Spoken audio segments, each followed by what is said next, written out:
Number 1, Mahalaya and Makuhita. These calas are for the adventurous as it requires some hiking to reach. But once you arrive, you will instantly be enamored with one of the best and most secluded beaches on the island, if not the world.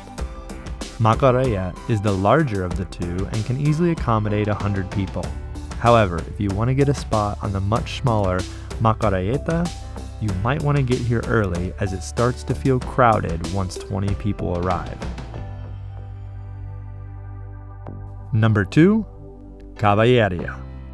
This beach has a long, narrow stretch of reddish-brown sand that beautifully contrasts the turquoise water of the sea. It is nearby one of the island's most popular lighthouses with the same name.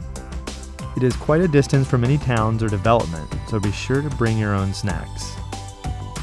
Number 3, Sombu. This is the longest beach on Menorca, and is also one of the most popular beaches on the island. Pristine, white sand can be seen as far as the eye can see. This beach is surrounded by development with plenty of shops and restaurants within walking distance. Number 4, Cala Galdana. Known as the Queen of the Calas, it is where you can find a few luxury resorts enclosed in a small bay surrounded by white limestone cliffs. Plenty of facilities and water sports options are available. Number 5, Erinn, Dinh, Castel. This large, crescent-shaped beach with golden sand is perfect for families.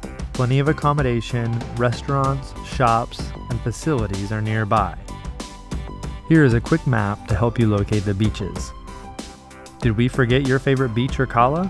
Please tell us below in the comments.